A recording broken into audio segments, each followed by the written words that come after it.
Welcome to the Truth and Liberty broadcast. We believe we have a mandate to bring godly change to our nation and the world through the 7 spheres or mountains of influence. To further this cause, we give away a product every week that will empower you to get involved in changing your life and changing our world. You can register for our weekly giveaway by subscribing at truthandliberty.net. You can also subscribe to our newsletter to receive weekly updates on guests, news, and much more. This is an interactive livecast, and we welcome your questions. To ask a question during the livecast, use the comment or chat features. Now get ready to dive into this week's topics with our hosts on location in Colorado, USA. Hello and welcome to our Monday Night Truth and Liberty broadcast. We're glad that you're with us. We do this every Monday night, and tonight we have Dr. Lance Wallnau and Karen Conrad remoting in with us from the Dallas area. I've got Richard here with me. He's been with us now for a long time. He's our resident or chief lawyer or counsel or whatever. Yeah. Anyway, he's a blessing. And we are going to have a great time. I tell you, we just finished a Truth and, well, it was Truth and Liberty hosted, but it was a business summit. I guess Truth and Liberty didn't host it. No. But anyway, it was awesome. Yeah. And we'll talk about that a little bit. But we want you to participate and be a part of this. And so I'm going to turn it over to Richard, and he can tell you how you can actually participate, ask questions, and we're going to have a great time tonight. Thank you, Andrew. Well, we're really glad you guys are watching tonight. It's going to be fantastic. You know, there's a lot of amazing stuff that's coming up here at Andrew Wommack Ministries and Charis Bible College, and I just wanted to share a little bit of that information with you. Before we get into that, though, you can participate tonight. This is an interactive process, and we hope that our viewers will participate. You can do that real easy by entering your comments or questions in the chat feature on truthandliberty.net, and we want to encourage you to watch this live cast on our website rather than on Facebook. But if you are watching on Facebook, that's great too, and you can put your comments or questions in the comment feature there on Facebook. So we hope you'll do that. I would like to say one of the reasons we encourage you to watch on our feed is because we've been censored. Yeah, that's right. Anytime we mention any hot topic and stuff like that. So if you want to see the whole thing, and tonight, Dr. Lance Wallnau, he tends to be a little controversial. So we could be censored. So check it out on truthandliberty.net. Well, coming up. Keep him to behave. This is going to be a big job, but I think we can do it. All right. Well, real quick here, folks. Coming up just right around the corner is the Summer Family Bible Conference, an annual favorite here at Charis. It is awesome. You can check that out on the AWMI website. And we're going to have amazing speakers. Of course, Andrew, Barry Bennett, Greg Moore, some of the favorite teachers here at Charis Bible College, and Congressman Bob McEwen is going to be a part of the lineup, and Pastor Mark Cowart. You won't want to miss that. In July 18th through 20th, I'm excited about this one, Andrew. It's the Stand for Truth and Liberty Conference. This is the first time we've done it, but It's going to be awesome. The speakers, of course, Andrew, Bishop E.W. Jackson, David Barton, Bill Federer, Alan West, Tim Barton, Dr. Melvin Johnson, and others. It's going to be awesome. You won't want to miss that. And Richard Harris. You skipped that one. Well, I'm in there somewhere. I think I might be introducing somebody. Richard is really a blessing. We haven't fully utilized him, but you'd enjoy this conference. It's going to be great. Kingdom Youth Conference coming up in August, and Todd White is going to be ministering there. That's going to be fantastic. And then Healing is Here. I think the Healing is Here is the biggest conference as far as attendance goes, and miracles, people getting out of wheelchairs, deaf ears open, blind eyes healed, August 13th through 16th. You won't want to miss that. And then I'm going to go ahead and pitch this, even though we're several months out, but for our Colorado viewers, we're going to be holding a rally here at Charis Bible College, sponsored by Truth and Liberty. It's the In God We Trust rally, restoring faith, family, and freedom to Colorado. We're going to start fighting back here in Colorado, so I'm excited about that. We're going to have senators, representatives speaking. We are going to be making an impact and specifically turning out the vote. For those of you that don't know, Colorado went to a totally Democratic House, Senate, and governor, and the governor is openly homosexual. And I mean, they have crammed, I couldn't even tell you, but at least 10 or more homosexual bills down our throat. And so we've got to stand up, and we would appreciate y'all's prayer And if you are in the Colorado area, certainly come and participate in that. Amen.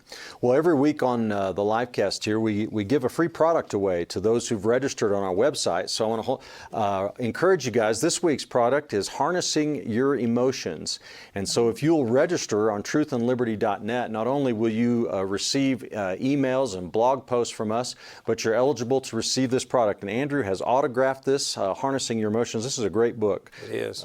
People who are struggling with depression or all kinds of things and don't know how to get out of it, well, the keys from the Word of God are in this book. You want to get that. So, and then if you need prayer tonight, you can call in. We have prayer ministers standing by, 719-301, excuse me, that's the wrong one, 635-1111. I was going to say, I don't know what, that's for giving. So sorry about that. No, they didn't change it. 719-635-1111. And if you don't have an 11 on your phone, it's 719-635-1111. So there we go. All right. We're ready. And so we have Karen Conrad with us. Karen helped us start Truth and Liberty, and she was living here until she just got married, I think, back in March or April, just recently. And so Karen is with us, and she's at Lance's studio there. And then we have Dr. Lance Wallnau. Glad to have you back with us, Lance.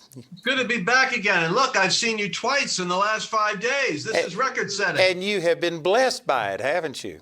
I have indeed been blessed, my friend. So, Lance, for those that don't know you, we could give a lot of things, but one of the things that you were emphasizing at the business summit that we just had was that you were the one who called out Trump as the Cyrus candidate that was going to be like a wrecking ball. And I think you prophesied that back in 2015, if I'm not mistaken. Yes. And people thought you were... They thought you were crazy, but then Netanyahu comes along and does the exact same thing and confirmed what you were saying. Absolutely. And you were a large part of my notoriety when the left picked up on me, because you, without even meeting, you liked the video and sent it off to your pastor's network. Next thing I know, I start really getting stalked by people. It was a lot of fun. But I called it on Cyrus and Trump derangement syndrome. I predicted the term before the election. And so you have a book out on the chaos candidate. Tell about the books that you've written. Yeah, right. Well, unlike Andrew, who has more than one book, I only have one book. And it's God's Chaos Candidate, which will be updated for this election cycle, which will be God's Chaos President. As you can imagine, it's part 2. And Lance, you have access to the president. You've been an advisor. I guess you got to meet him because you had made this prophecy, and so that connected you before he became president. And since then, he's used you, and you've had some access to him. You have access to a lot of things that are going on in our nation. And so for the people who are viewing tonight, I'd kind of like to start by maybe having you just give us an update. Where do you think we are in this process? Are we winning or losing? What's happening? Well, already what you have is the beginning of the blitzkrieg of bad polling.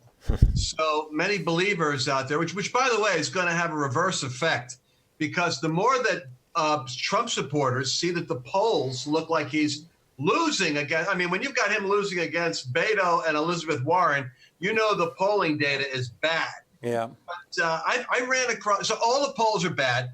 What the president's doing now is we got to pray for him, because he's got people that are trying to talk to him about how to be presidential.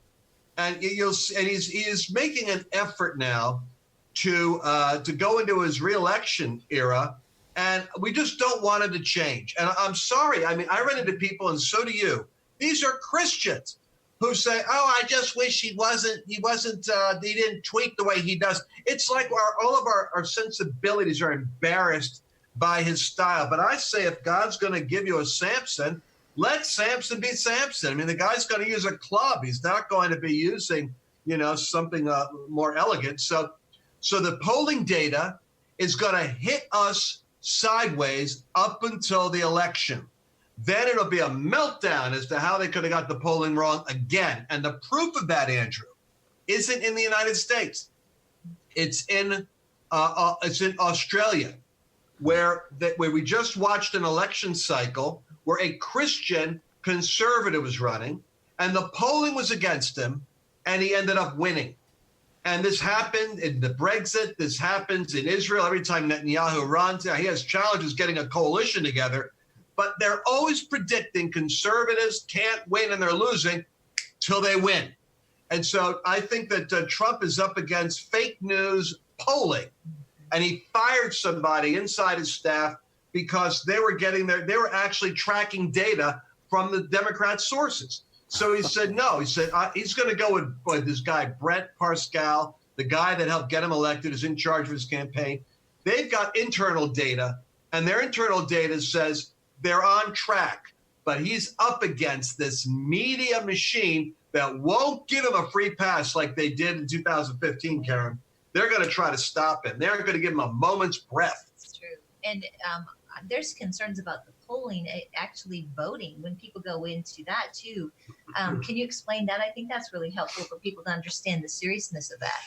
Yeah, because I was talking with some people about, well, what's going to happen? So forget the polling. Suppose we're able to get the turnout and Trump wins. They said it isn't even winning. That is a big concern for a lot of people, Andrew.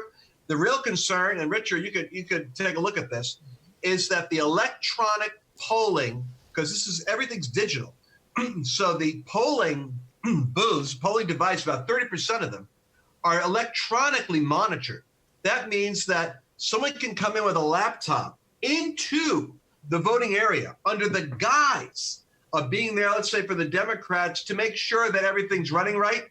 And they take that computer home and anything can be adjusted in terms of digital wireless monitoring.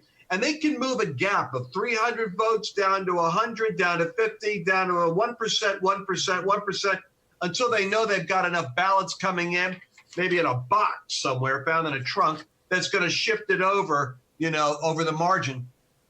And that is the big concern that we're broadcasting it now because we want the left to know the research and the heat is coming down on violating the polling laws, and the machines are not going to be wirelessly rigged to be manipulated. But it's not only polling. We just had somebody explain to me ballot harvesting. And I mean, the Democrats are actually generating votes and stuff. How do you overcome this? It sounds like it's widespread. It's literally all across the nation. Well, yeah. the Democrats. When I say polling, I mean in the voting. I'm talking about where the voting is taking place. Yeah. So that's what you were talking about. Yeah. Well, the Democrats have been good. They're so better skilled at manipulating elections. Republicans. That's because they're dishonest. And experienced. They don't have the same boundaries that we do. Yeah. And I know that some people may think that, man, you shouldn't be advocating Republican, Democrat. But you know what? If you look at the Democrat, their platform, it is as anti-God as any platform we've ever had. And you look at the Republican platform, it is one of the most godly platforms we've ever had. I'm not Republican or Democrat. I'm a Christian. But as long as the Democrats line up against God and even vote for infanticide and all of the things that they're doing, I guarantee you I don't have a qualm one about speaking out against it. We've got to stop this.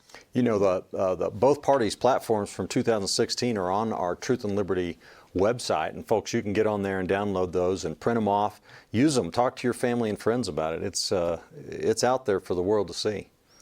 So, Lance, let me ask you what are some of the strengths of Trump? Like, I could name a few, but I imagine that you probably could just name a number of things. I mean, Trump has probably kept his word and has done more godly things than any president I'm aware of in my lifetime. Yeah, literally, we could run a scroll right now of the decisions he's made that, just one after another that have been decisive for anyone who's even a novice in politics. A lot of us are new to this. And to your point, Andrew, the platforms even concern me a little bit because we know, like David Barton and Tony Perkins, they had a hand in shaping the Republican platform. But then you look, when the Republicans were in Congress and they got the Senate, they did nothing. And then you turn around and you look at when the Democrats have just the Congress, the whole nation is in an investigative upheaval. There was no upheaval when the Republicans had the Congress. They should have been investigating the fraudulent investigation. Absolutely. They were a bunch of mutes. So I would go so far to say that the Republicans are shrewd enough to give us a platform they won't deliver on. The Democrats are shrewd enough to know that they're going to go for the rest of the country that doesn't agree with the Republican platform. And Donald Trump comes into the middle and says, wink, wink, nod, nod, I'm really a populist. I'm here to make America great, not make the Republican Party or the Democratic Party great. 'Cause I think the system's rigged and it's a swamp out here. So Trump actually represents us. But the thing about Donald Trump that I wish Christians would understand, and this is going to be our mission, Andrew, this year, is to identify the 34 million Christians who are registered to vote, who do not vote, because the fate of America, their children, and probably Western civilization in our lifetime is going to be affected by whether or not Christians actually show up and use their God-given authority to make a no be a no and a yes be a yes. Because if we do this right, we can not only put the president still in the role of holding back the darkness, but we can then spin around and start to pick off those compromising, weak people that sign off on a platform but will not vote in favor of it. Yeah, I believe that there were a lot of Republicans when we were in control who were Republicans in name only. Right. And, this is one of the reasons that I believe that the House went Democratic is because, and again, I may get some of these figures wrong, but you can correct me, but there was like 60 Republicans that retired, that lost their seats. They just quit. And, of course, that left us more vulnerable. And what we did was get rid of a bunch of the rhinos. But we need to gain back the House. I tell you, the House right now with Nancy Pelosi, it is just delay, obstruct tactics. There is nothing has been put forth except the Equality Act. They passed that, and praise God. I don't believe that's ever going to get any traction in the Senate. But they are doing nothing. Matter of fact, I saw a report today that Biden said unless the Democrats can learn to compromise on some things and do something, they might as well go home. They aren't accomplishing a thing. Yeah. I said that.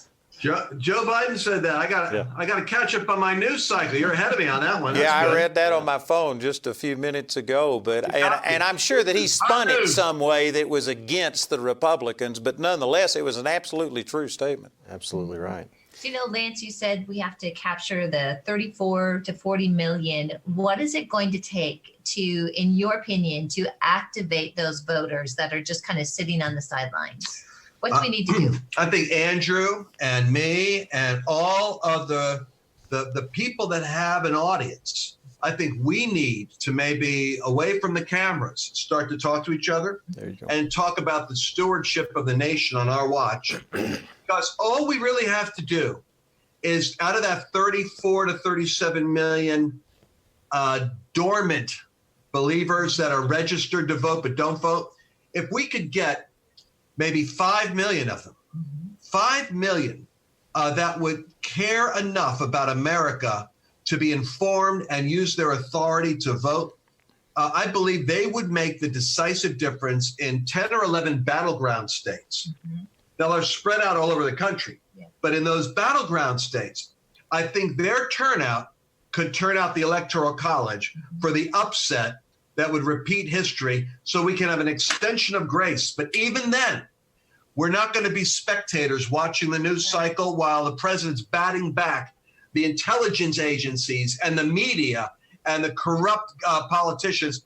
We're going to have to get more engaged in drawing a perimeter around protecting America in the future. But it starts with, I believe, the believers, the leaders, beginning to call each other into accountability for the future we're authorizing on our watch. And it sounds like from a strategy of certain states, which we have seen from the liberals for absolutely years. So coming together in those states. And then, Lance, can you share too about the high percentage of voters we expect to turn out in 2020? I thought that was fascinating. Yeah, I'll get you, Andrew. I'll get something for Truth and Liberty, which would be a special graphic that I just reviewed in a private meeting. And what it showed was statistically, you have like 40% of the country shows up for midterms. Well, and this is a trend, you can see a trend line. all of a sudden, boom, in our last midterms, Karen, it went up to like 50-some%. And they said that 56% turnout was presidential level turnout. Now, the Democrats were better at doing what? Utilizing the media to traumatize, agitate, and mobilize the door knocking that brought out the difference decisively, particularly where women are concerned in urban communities, right, around the cities. But what nobody's calculated yet is if the midterms could produce presidential turnout, what will the next presidential cycle produce? Will it be the 56 to 60%? No, it will be 70%. We are going to see the most heated up, probably not since the Civil War, the dawn of the Civil War, will you see so much aggregate and intense engagement in a political contest, because the winner of this contest is going to probably come in with 70% of the United States voting for or against them. And I hate to say it, we might celebrate a Trump victory and we'll beat the odds.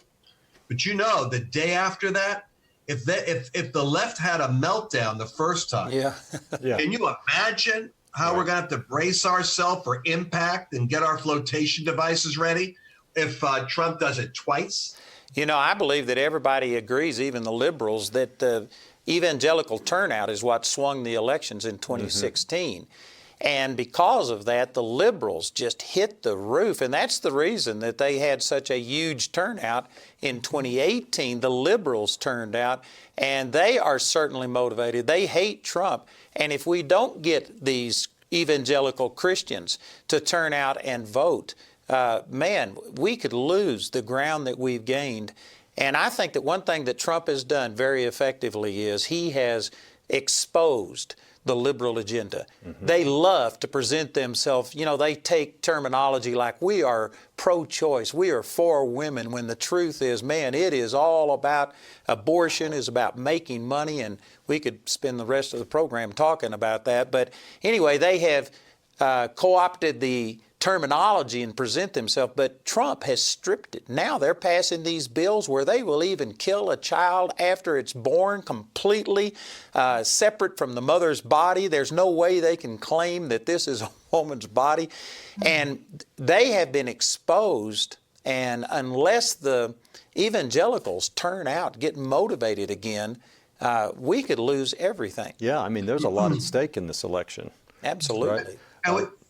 Go ahead, Richard. Oh, well, the whole life agenda, the abortion issue, we're finally, after decades, we're on the verge of possibly rescinding Roe versus Wade, and we just need one more justice, I think, to retire and Trump get a solid pro-life candidate in there, and we might actually see Roe versus Wade rescinded. Did you know Clarence Thomas said today that he was talking, I forget the exact quote, but he was talking about that we need to quit these judging everything by precedent and go back to the Constitution. And immediately the liberals said this is laying the groundwork for the overturning of Roe versus Wade. So. Imagine going back to the Constitution. What? Would be What? so controversial. Going back to the original intent? What a shocking idea. And you know what really motivated most believers, I think, in 2016 was the fact that we had possibility for 2 Supreme Court justices.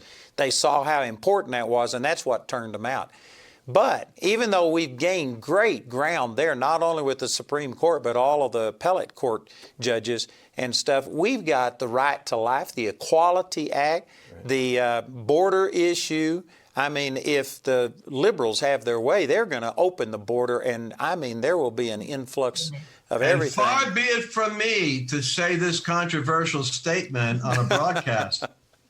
But there is maybe one particular I'm thinking of, Supreme Court justice, who's been holding on purely out of the, I think, the anxiety of the left on what would happen if this justice was suddenly to step down for health reasons. Remember, this is an aging constituency. So there could be a vacancy or a need to fill one before November. It was Scalia that was the missing piece in the last election. And this only works in our favor from now until the election day, because The Supreme Court is not really a Supreme Court. It's an extension of two political ideologies. Right. The unfortunate thing is Democrats always vote consistently, whether it's in Congress or in the Supreme Court, and Republicans have a tendency to march to the beat of their own drummer. So you actually have to have an extra one or two on there to even survive. Yeah.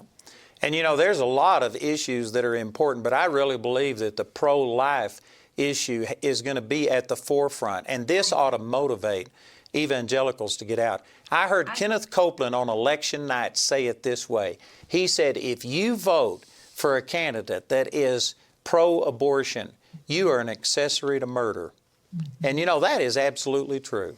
And I think that this is going to be one of the major issues, because would anybody have believed that just 2 years ago we would have states be voting against all abortion? Louisiana just closed down the last Planned Parenthood thing. Mm-hmm. Texas is making laws against cities supporting Planned Parenthood.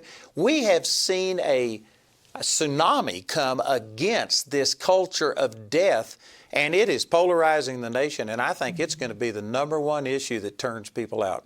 I agree, because the young people really, for the most part, are pro-life, but also, and Andrew said this before, that their true colors are showing now with what they passed in New York.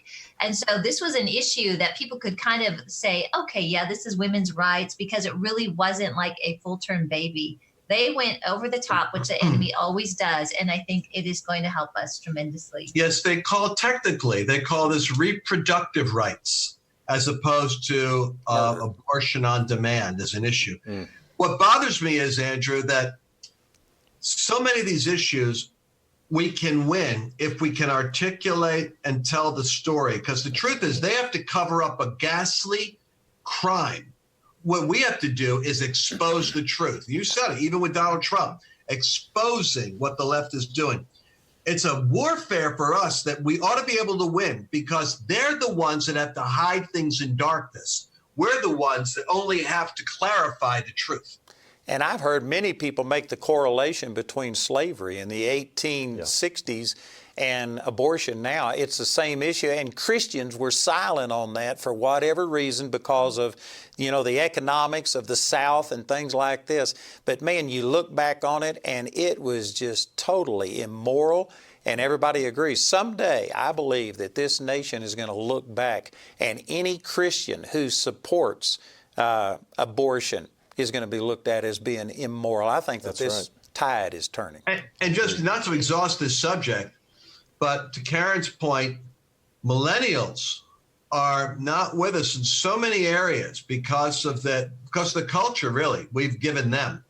So in marriage, gender, gay rights, climate, they're not in our camp. But when it comes to this issue, this is especially where the left has a problem, because millennials are actually not liking the idea of abortion.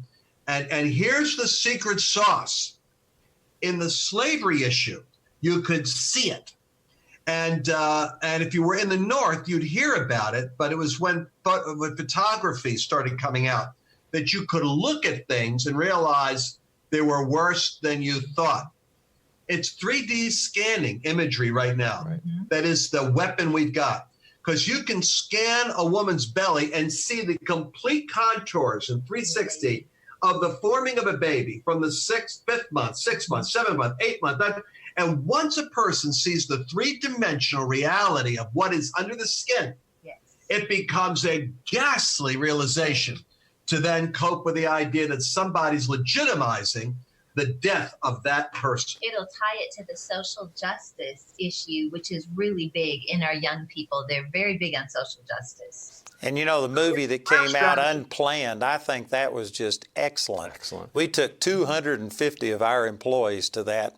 rented 2 theaters, showed it. And then we had Abby Johnson on our Truth and Liberty broadcast. And I tell you, that has impacted a lot of people. And you know, there's another pro-life movie coming out called Roe versus Wade, and I think John Voight is going to star in it as one of the Supreme Court justices.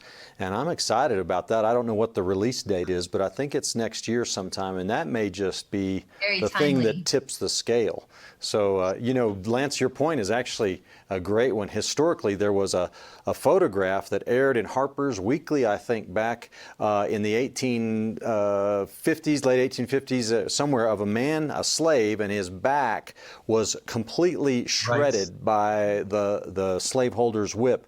And the graphic nature of that picture transformed public opinion in the North. And I think ultrasounds and these pro-life films that are exposing the abortion industry, they're having the same impact. You know, I wouldn't have believed that 4 years ago that we would be seeing what we're seeing. We are seeing a huge boldness in this area of pro-life, and I really believe it's an answer to prayer, and God has given us an opportunity, and man, we're just using this broadcast to tell you that you not only need to vote, but you need to become an activist. You need to get out and start influencing people. Lance and I are doing that. Karen, Richard, we're using everything we can, and this isn't only for a few people. This is every born-again believer. You influence people that I'll never influence. I don't care how much I spend on television or something. Every one of us needs to get out and do our part. And I tell you, I think we've got a window of opportunity. If we squander this, I don't know why God should ever give us another opportunity. Yeah, it's that important. Well, Lance, I'd like to get your take on something else that I think is a growing issue, a growing concern, but is the threat that the LGBT and radical progressive movement is posing to freedom of conscience and freedom of speech right now. We just saw that a guy was arrested in the United States of America out in Spokane, Washington, for simply protesting against transgender men coming in and reading to our children in a public library.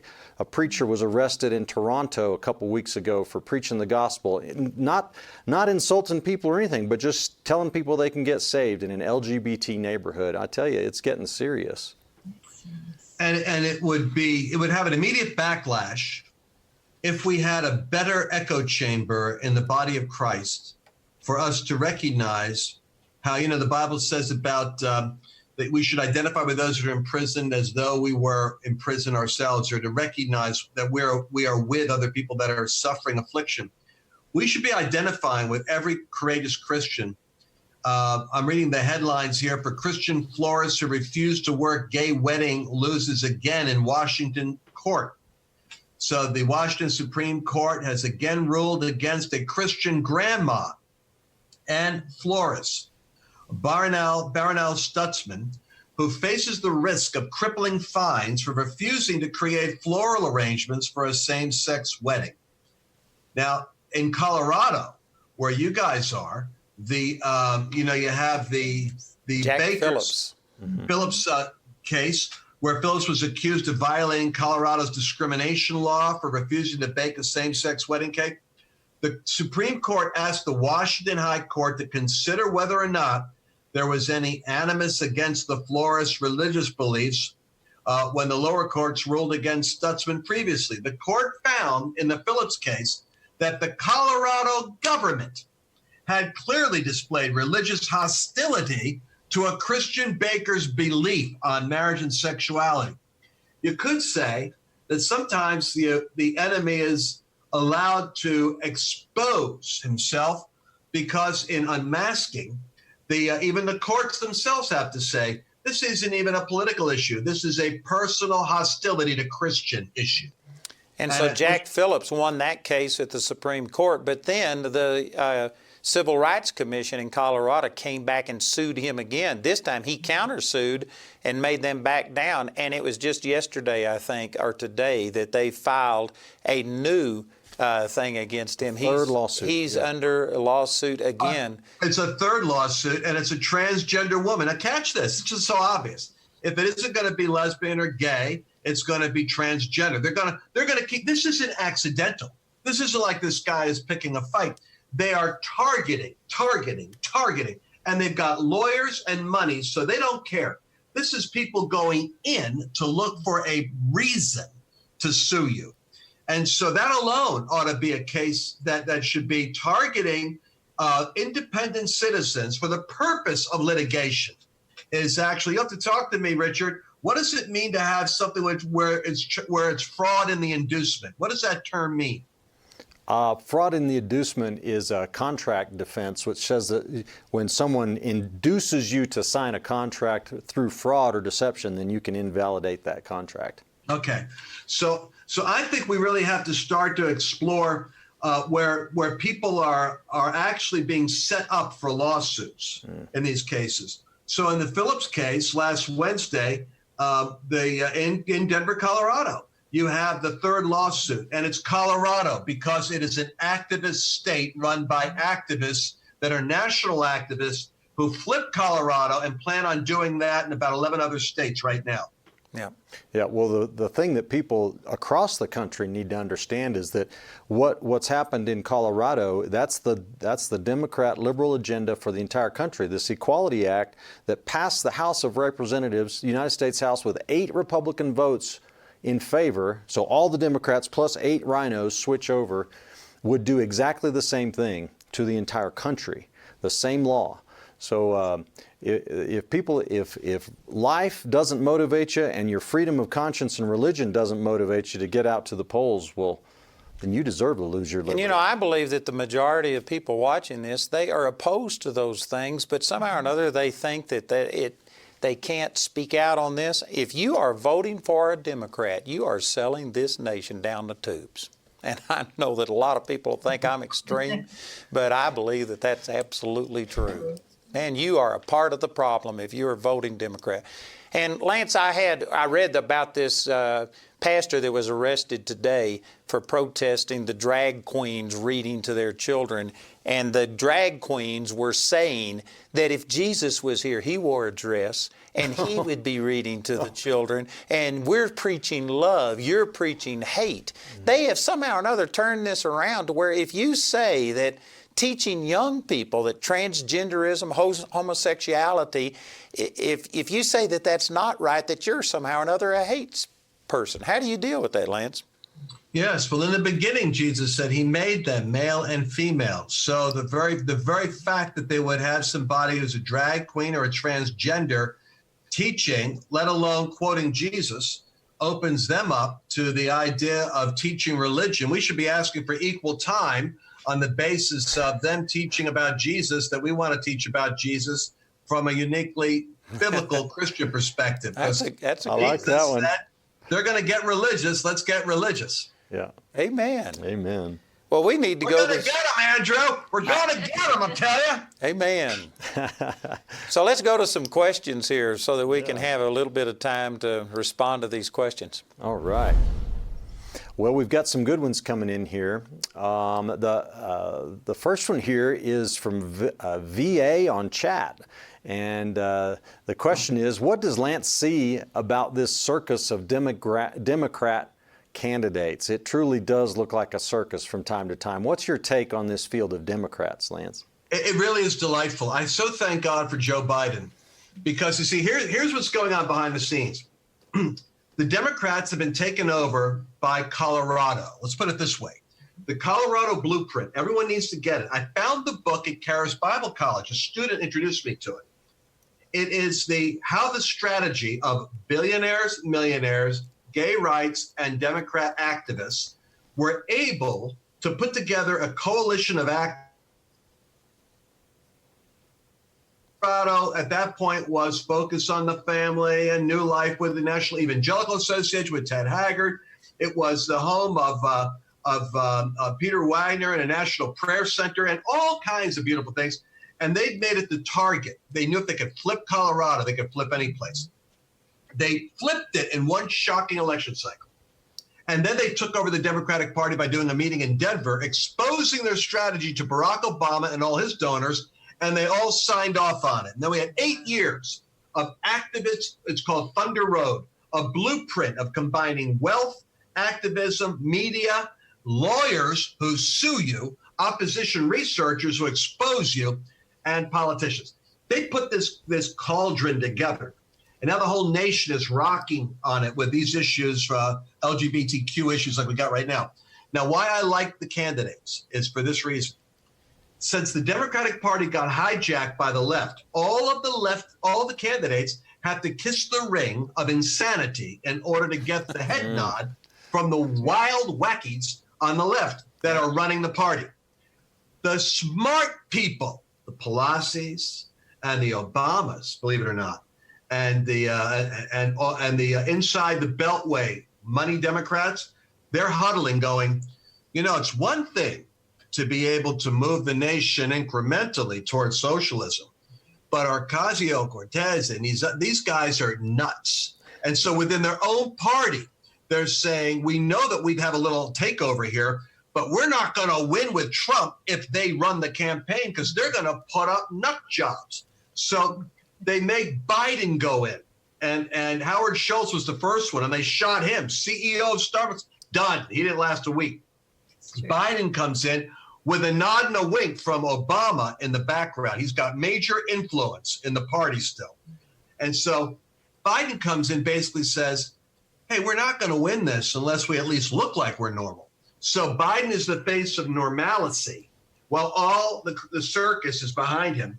And now whether or not he can survive will be fascinating, because remember the Hyde Amendment? He comes out and makes a statement because he knows Hyde. He knows he's been around for so long. He's like, my God, he's in his 80s. He says, oh, no, I think we can live with the Hyde Amendment. And within 24 hours, the radical left gets him saying, blah, blah, blah, blah, blah. He says, well, I changed my mind on that. We can't. Well, no, I'm up for it. So he's under the influence of the heat from the crazy left. It's only going to get worse. I'm going to almost have to predict there's an internal fight right now because the smart Democrats are saying we can't win with a nut. And Sanders may raise a whole lot of, may raise a cloud formation.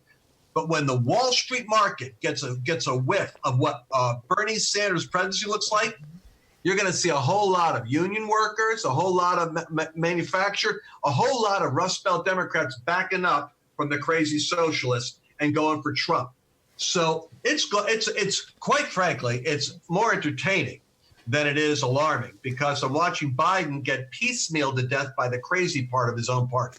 I read an article that they figured out if Sanders' agenda was put forward with the free tuition, health care, on and on it goes, that it would cost every taxpayer in the United States $25,000 in new taxes. Wow. If people, I tell you, I'm looking forward. I think Trump is going to have these guys for lunch when they get into a debate with him. I think awesome. that's right. The only problem with Donald Trump is, and this is the data I ran into this week, is that nobody can energize the base. No Republicans ever energized the base like Donald Trump.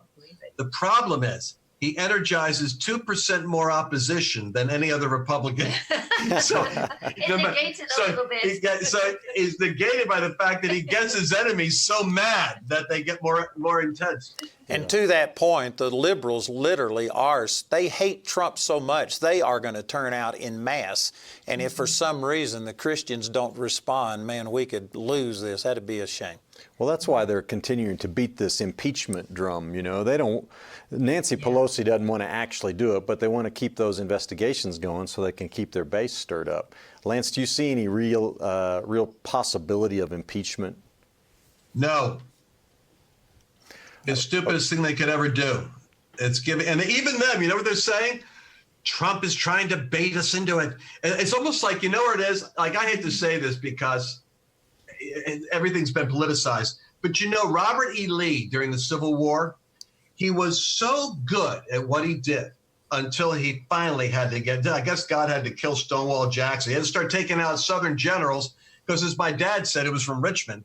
He said the South had the better military men, the North had the industry. Absolutely. But, Andrew, absolutely. I knew you'd say that. No, I'm not saying that as a Southerner, but I mean, I've read a lot of Civil War history, and I mean, the South could have won the war numerous times, and there was supernatural things that happened. One time, they discovered the plans that Lee had, and it was found in a little roll of paper, and it thwarted with cigars, wrapped in a special, and given to McClellan. the general of the Union Army, and he didn't act on it. I read Robert E. Lee's biography, and I mean, it was supernatural, the things that happened to thwart the South from winning. God was in that, or they would have won. And that's the reason I'm bringing him up. So back to Trump. Robert E. Lee had so invaded the psyche of Northern generals after defeating McClellan, and then, you know, he defeated Burnsides, and then in Chancellorsville, Hancock, and then that when Grant took over the Army of the Potomac and took over the campaign, his generals and officers were coming to him all nervous about Bobby Lee's over here, Bobby Lee's over there. And finally, Grant, this was his great genius, he took his cigar out of his mouth, he spat, and he said, Bobby Lee here, Bobby Lee there. You know, you'd almost think he's going to do a somersault right over the Union Army and end up on our flank. Why don't you stop telling me what Bobby Lee's going to do to you, and you tell me what you're doing to Bobby Lee? Amen. There you go. That was the moment that the belief system, talk about faith, of the North changed, because a general was found who said he's not superhuman, he's beatable. It's in the arithmetic, and I'll beat him. Amen. Donald Trump is the Bobby Lee of politicians. Let's go to another question here. All right, Lance, here's another question. This one's good. Do you think that do you think the tables are turning on the anti-Trump conspiracy inside the CIA and the FBI? You wait till Barr's investigation comes out and his Connecticut investigation comes out. It'll be like the footfalls of an opera, kaboom, kaboom, kaboom. Going right into 2020, you're going to see as the months go by, the research is coming out, and it's going to expose, I believe, John Brenner as being the chief architect behind the setting up of utilizing foreign agents from Australia to Great Britain in order to set up Papadopoulos, which was the premise predicating the use of the FISA warrants to spy on the Trump family and campaign. And I think you're going to start to see Comey and Brenner start to turn against each other. And at the moment that we have the president has released it, the moment we have the manuscripts unredacted that are the paper trail, which will come out with Bob Barr's report, then you're going to see chaos in the ranks, because for an objective person, there's going to be substantial evidence that the intelligence communities were in collusion in order to create an invasion of a candidate and his surveillance of an opposition party.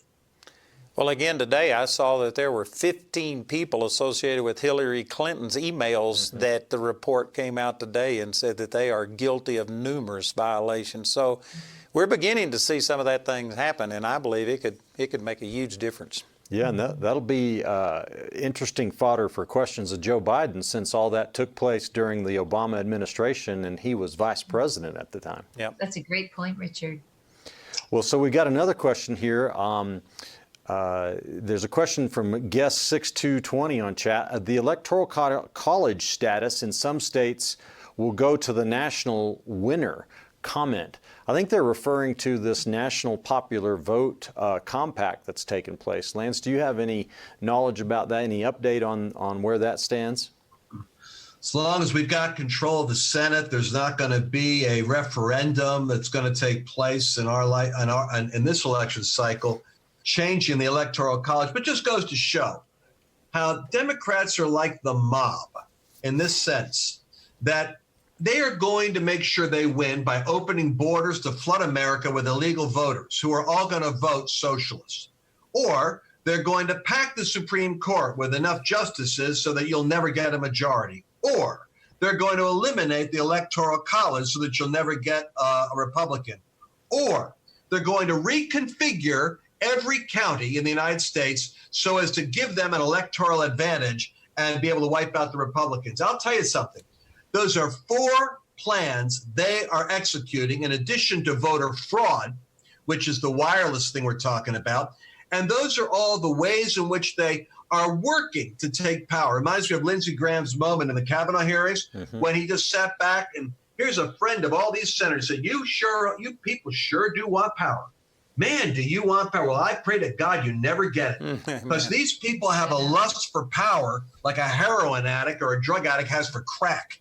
And the problem with conservatives and Christians, as you well know, is they simply are apathetic. Well, in a sense, the more spiritual you are, in a safe country, in a period of peace, the less involved you are. And so the very blessing of God creates an anesthesia on anxiety in people when you really should be watching carefully for the thief that is trying to break in at night.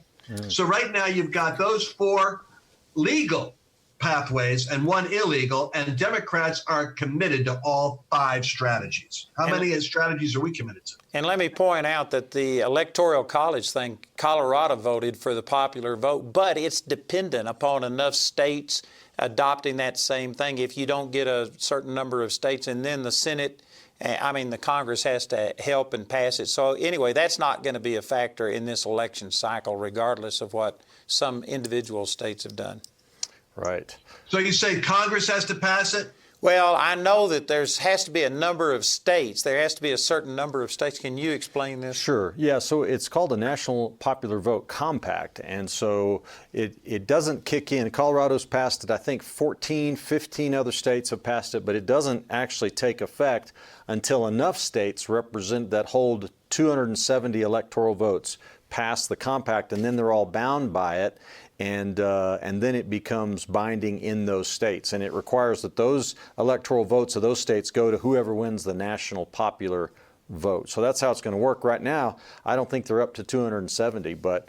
and does the Congress have to okay that? I don't believe so, because this is not an amendment of the Constitution, and that's the problem, is they're taking an end around the Constitution to eliminate the election. Each state could choose to do their voting as they choose if they get enough. That's the theory behind it. I'm sure it'll be challenged, but we're not confident in the outcome of a court challenge on that deal. So we got time for one more question here. There's a great article for you guys on that, which is in the Harvard Law Review on the danger of the National Popular Vote Compact by Norman Williams. And you can read it in the Harvard Law Review, where they discuss exactly why it's problematic to go in that direction. And I'm glad to see that the Harvard Law Review actually has somebody that's thinking in their right mind. I tell you, the genius of our founding fathers with the Electoral College is just awesome, because if they didn't have that, well, then Colorado would basically just be a non-factor. It would only be New York and California that would decide everything, and all of the rest of these states would just be left out. And I guarantee that if that was to happen and we had a revival and suddenly the popular vote was in a great awakening voting Christian, they'd be going back to the Electoral College. Yeah, absolutely. Absolutely. Well, we've got one more question here, and that is from Hurley54 on chat. And this viewer asks, how do I begin being an activist for this election season? That's a great question. That's a very good question. It's a very practical one. First thing you want to do is you want to get in touch with your state party. You want to get in touch. It's terrible how the Republicans are they don't even have, the RNC doesn't even have an infrastructure. You want to get in touch with your state party, and you want to get in touch with your own district representation and start tracking with the elections that are happening. And we'll come back on the broadcast too and give you guys some apps you can use, because I'm amazed at school boards, city councils, local mayor races. They are all political races, and you need to know who is there. I remember I was shocked like a year ago. I'm in Southlake. I'm in the megachurch capital of Texas, and it was like I think it was a mayor that got elected. Or it was a Muslim that got elected to a significant position within our own community, and the Christians were completely oblivious to it because nobody was looking at how thoroughly Democrats are seeking to get control at the state and local election level. So you want to start with your own state and your own locale, and it's just a simple Google search. Same way you ask that question is how you go online and you find out where your state party is, your county, and you start to mobilize. And you've got information right here you can work with. And also you got Tea Party Patriots, which are in various states, which is the holdovers of the Tea Party. They got a couple of million people still keeping the fires burning. Well, here in Colorado, the Democrats took over, and they did it by not just going for the national elections or even the state elections. They did it on the local level. And they just passed this bill 1032, which allows them to teach sex education in very perverted ways and forbids morality being taught, only perversion. But the caveat to that is that Colorado is a local controlled state. And if we were to take over the school board, the local school board can trump whatever is passed at the state level. And so the local school board is the one that's allowing a transvestite to come in and teach about Jesus. That's right. Yep. Well, we're just about out of time. And you know what? We have CTN that broadcasts this. Thank you, CTN, for doing that and carrying this on all of your networks. But because of that, we have to end at an exact time. So we've just got 1 minute left. But Lance and Karen, thank you again for being with us. And man, we're believing that these broadcasts are making a difference and that people are getting activated and involved. And so for all of you watching, thank you for being with us. We do this every Monday night at 6 p.m. Mountain Time, and we've had on politicians, we've had on generals, we've had on all kinds of people. We had Abby Johnson that was with that Unplanned. It's just a great way for you to keep informed about what's happening, so we encourage you to check it out every Monday night at 6 p.m., and we're going to be here sharing some things that I believe are going to make a difference in our nation. So, Lance, thank you for being with us. Thanks, Karen. You guys are blessings. Thank you. Thank you. And quick plug, a movie, Emmanuel. All of you look it up online. It's playing for 48 hours. It's, I believe, a Christian movie on the Charlottesville church shooting. We got to go. We love you. Goodbye. See you next week. Join us next time for the Truth and Liberty broadcast. Find tonight's episode and related articles and links at truthandliberty.net. Truth and Liberty is viewer supported. If you'd like to help us continue our live casts, you can make a donation at truthandliberty.net or by calling our phone center at 719-635-1111. Our prayer ministers are there to help you with your donations and to pray with you.